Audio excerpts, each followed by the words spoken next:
رسول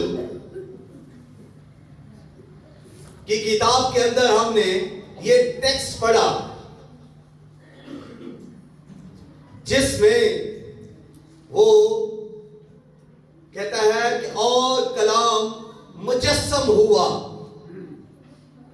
اور فضل اور سچائی سے معمور ہو کر ہمارے درمیان رہا اور ہم نے اس کا ایسا جلال دیکھا جیسا باپ کے اکلوتے کا جلال.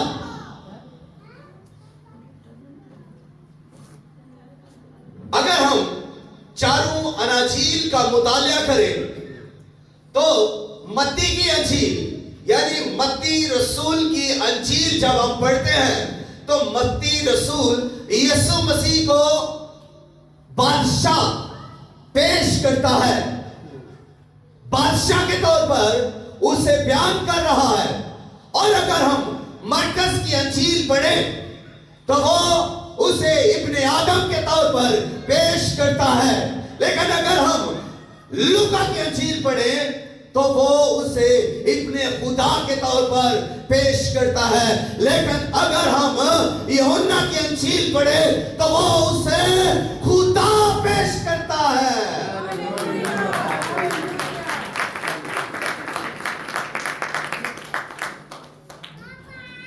ہاللویا. یوحنا جب اپنی انجیل کو لکھتا ہے تو وہ مجسم کلام کے بارے میں اس انداز سے لکھتا ہے. وہ نہ تو زکریا کاہن کا ذکر کرتا ہے, نہ کسی فرشتے کا ذکر کرتا ہے, نہ لشوا کا ذکر کرتا ہے, نہ یوسف کا ذکر کرتا ہے, نہ مقدسہ مریم کا ذکر کرتا ہے. یوحنا جب انجیل کو لکھ رہا ہے تو وہ نہ چرواہوں کا ذکر کر رہا ہے, نہ مجوسیوں کا ذکر کر رہا ہے, نہ پیدائش کے کسی ساتھ اس واقعہ کو بیان کر رہا ہے. یوحنا سیدھی سیدھی بات کرتا ہے. وہ یسوع مسیح کو خدا بیان کرنے کی کوشش کر رہا ہے. وہ خدا کی قدرت کو اس کی قدرت کو ظاہر کر رہا ہے, اس کے جلال کو بیان کر رہا ہے. یوحنا یسوع مسیح کو خدا بیان کرنے کی کوشش کر رہا ہے اور بڑے حساب انداز میں کلیئر کٹ وہ یسوع مسیح کو خدا بیان کرتا ہے.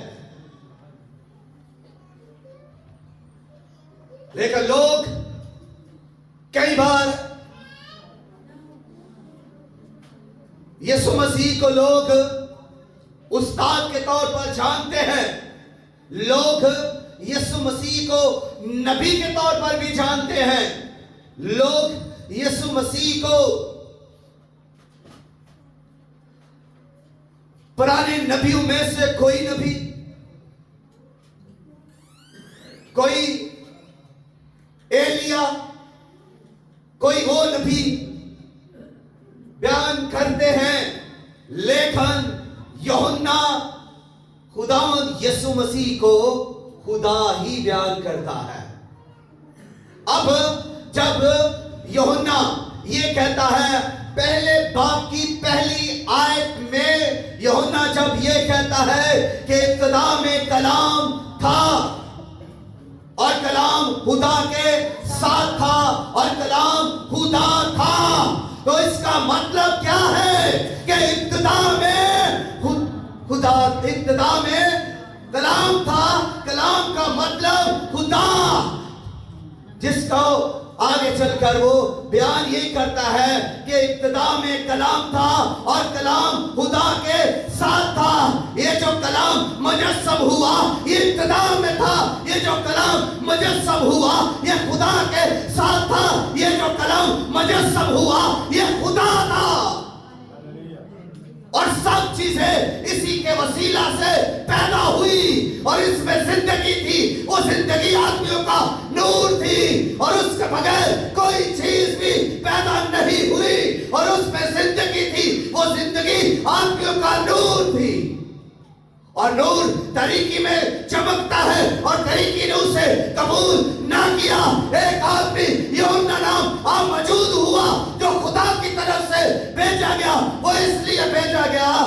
کہ اس نور کی گواہی دے. وہ خود تو نور نہ تھا مگر نور کی گواہی دینے کے لیے آیا. وہ مجسم کلام جس کی آج ہم عید ولادت کو سیلیبریٹ کر رہے ہیں, جس کے جنم دن کو آج ہم سیلیبریٹ کر رہے ہیں, جس کو ہم بڑے دن کا نام بھی دیتے ہیں, جس کو ہم کرسمس بھی کہتے ہیں, آج ہم مسیحی ایماندار جمع ہوتے ہیں, چرچز کے اندر گھروں کو سجاتے ہیں, سیلیبریٹ کرتے ہیں. آج ہم خوشی سے بھرے ہوئے ہیں, آج ہم جوش سے بھرے ہوئے ہیں, آج ہم ایمان سے بھرے ہوئے ہیں. آج ہمارا کچھ انداز الگ ہے. کیوں؟ اس لیے ہمارا منجی پیدا ہوا ہے, اس لیے ہمارے منجی کا جنم دن ہے, اس لیے کہ ہمارا نجات دہندہ اس دن پیدا ہوا اور ہم اس کو سیلیبریٹ کرتے ہیں. یہ ہمارے لیے دن عظیم ہے, یہ ہمارے لیے دن الگ ہے, یہ ہمارے لیے دن بڑا ہے کہ اس دن انسان کی نجات کا بندوبست ہوا. اس دن انسان کو کے لیے کفارہ دینے والا زمین پر آ گیا. اس دن خدا انسان بن کر چرنی میں ایک ننھے منھے سے بچے کی شکل میں موجود ہوا. یہ ہمارے لیے دن سب سے مقدم ہے, یہ ہمارے لیے دن سب سے اعلیٰ عرفہ دن ہے, اور ہم اس کو کیوں نہ سیلیبریٹ کریں. ہمارے دل سیلیبریٹ کرنے کے لیے بھرے ہوئے ہیں اور ہم خوش ہیں. ہاللویا. جو خوش ہے ہاتھ اٹھا کر لہرائے اور نعرہ لگائے ہاللویا. ہم مجسم کلام کے لیے حاضر ہیں, خوش ہیں, کیونکہ وہ کلام مجسم ہوا. کون سا کلام مجسم ہوا؟ جو ابتدا میں تھا. اب ابتدا کیا ہے؟ ازل کیا ہے؟ یہ کہاں؟ یسوع مسیح جو کلمہ خدا ہے, جس دن کو آج ہم منا رہے ہیں, یہ دن کیا؟ یہ کلمہ جو ہے مجسم کلمہ خداوند یسوع مسیح, کیا یہ چرنی سے ہی ان کا آغاز ہوا یا اس سے پیچھے بھی ہے؟ ہم جتنی بھی صدیاں پیچھے چلے جائیں, لاکھوں لاکھ صدیاں پیچھے چلے جائیں, تب بھی یہ کلمہ موجود تھا, کیونکہ لکھا ہے ابتدا میں. تو جب ابتدا ہے تو ابتدا کیا ہے, اصل کیا ہے, اصل اور کیا ہے, اس کو جاننا ضروری ہے. تبھی تو ہم کلمہ مجسم کی قدرت کو جان سکیں گے, کلمہ مجسم کی اہمیت کو جان سکیں گے, کلمہ مجسم کی الوہیت کو جان سکیں گے کہ یہ کلمہ کہاں تھا. ہم جان سکیں گے. جب تک ہم اس اصل کو نہیں جانتے تو ہم یسوع مسیح کو کیسے جان سکیں گے؟ ہم تو پھر جانیں گے ان لوگوں کی طرح جو یہ کہتے ہیں کہ بی بی مریم کے بطن سے پیدا ہوا, چرنی میں پیدا ہوا اور صلیب کے اوپر مر گیا. یہی اس کی زندگی اور یہی اس کی کہانی کہ وہ پیدا ہوا اور جوان ہوا اور خدمت کی, تعلیم دی اور بیماروں کو شفا دی, اندھوں کو آنکھیں دی, لنگڑوں کو چلا دیا اور صلیب کے اوپر مر گیا, دفن ہوا. اور ہم مسیحی ایمان کے مطابق وہ زندہ ہوا اور پھر آسمان کے اوپر اٹھایا گیا اور باپ کی دائیں طرف جا بیٹھا ہے, موجود ہے وہ. اور یہ ہم سب کا ایمان ہے. آمین. لیکن دنیا کے اندر بہت سارے لوگ یسوع مسیح کی زندگی کو بس اتنا ہی لیتے ہیں, یسوع مسیح کو اس